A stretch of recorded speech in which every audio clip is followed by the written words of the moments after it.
Assalamualaikum warahmatullahi wabarakatuh. Kembali lagi bersama saya Serlena Agus Lutfiani dari kelas IPA 1 Universitas Tidar. Nah, pada kali ini saya akan menjelaskan mengenai simulasi gerak benda pada bidang licin dan pada bidang kasar.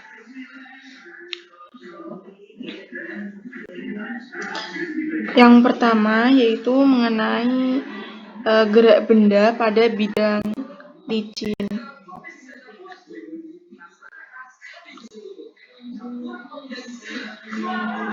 Nah, seperti biasa, sebelum kita membuat simulasi, kita harus menentukan variabel-variabelnya terlebih dahulu. Nah, ini merupakan susunan variabelnya dan ini merupakan rumusnya. Nah, jadi dalam simulasi atau pembahasan pada gerak benda pada bidang licin ini, saya mencoba dengan diberikannya kecepatan awal pada suatu benda tersebut. Nah, ini merupakan susunan variabelnya, ada X0, Y0, F, M, T, B0.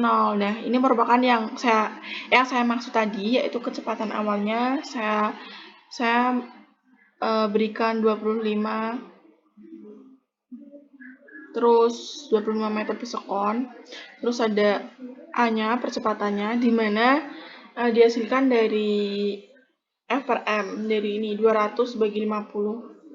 Kemudian ada rumusannya, jadi ini merupakan rumusan dari XT atau jarak total atau jarak akhir, di mana dapat diperoleh bahwa XT itu merupakan X0 ditambah V0 kali T ditambah setengah AT kuadrat. Nah, kemudian di sini kenapa saya menuliskannya Y0 bukan YT? Karena pada sumbu Z benda itu tidak bergerak, benda itu bergerak hanya pada sumbu X. Nah, jadi hanya pada sumbu X-nya itu yang berubah. Jadi saya menuliskan Y-nya itu Y0, di mana YT-nya itu sama dengan Y0. Langsung saja.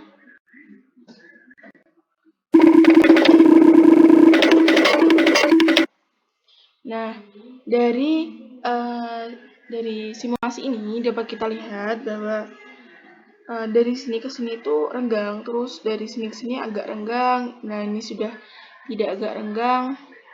Nah, maka dari itu tadi benda yang awalnya itu pelan terus diberi kecepatan, nah kecepatannya itu semakin bertambah begitu.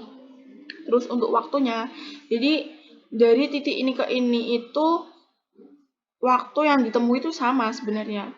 Hanya saja jarak tempuhnya itu akan semakin besar. Jadi waktu tempuhnya itu sama, yaitu 0,2 sekon. Nah, mengapa di sini T-nya itu 0, terus ini 0,2. Nah, T0 ini merupakan waktu di mana benda diam. Jadi sebelum benda mendapatkan gaya atau menerima gaya atau diberi gaya, benda itu tentunya dalam keadaan diam kan. Nah, pada keadaan diam itu benda sedang tidak berada dalam waktu tertentu atau sedang tidak berada pada selang waktu gitu. Jadi T-nya itu 0. Terus setelah diberi ini tadi kecepatan, terus T-nya itu saya ubah menjadi 0,2. Jadi dihasilkan ini XT-nya itu sebesar 201,12 meter. Mungkin itu untuk gerak benda pada bidang licin. Kemudian saya akan melanjutkan mengenai gerak benda pada bidang kasar.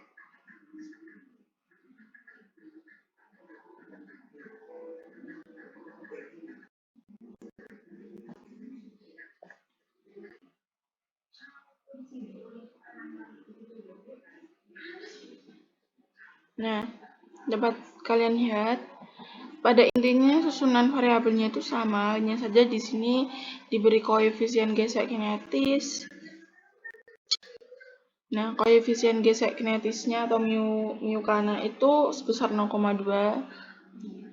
Terus ini tetap sama ya, ini sudah saya tentukan terlebih dahulu. Jadi kalau variabel itu terserah kalian mau menggunakan variabel berapa itu terserah.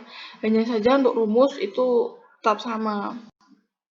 Terus G-nya 10, terus FK atau gaya kinetisnya itu diperoleh dari koefisien gesek kinetis dikali dengan massa dikali dengan gravitasi. Massanya tadi sebesar 50 dan gravitasinya itu sebesar 10. Terus untuk percepatannya diperoleh dari F atau gaya dikurangi dengan FK atau gaya kinetisnya dibagi dengan massa. Kenapa dikurangi dengan gaya FK? Karena di sini ada dua gaya, di mana benda ini nanti dikenai oleh dua gaya yang berlawanan. Terus, nah ini rumusnya juga masih sama dengan gerak benda pada bidang licin tadi. Nah, langsung saja saya menggerakkannya.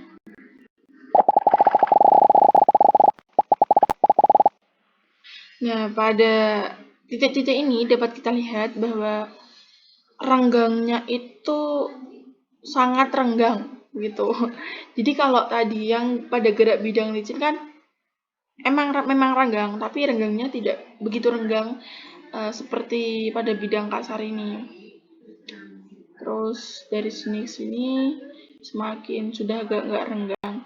Nah, maka dari itu, dari rumusan ini tadi dapat kita ketahui bahwa nilai XT-nya itu sebesar 200,56 meter. Nah, mungkin cukup sekian penjelasan simulasi gerak benda pada bidang licin dan bidang kasar pada kali ini. Kurang lebihnya saya mohon maaf. Wassalamualaikum warahmatullahi wabarakatuh.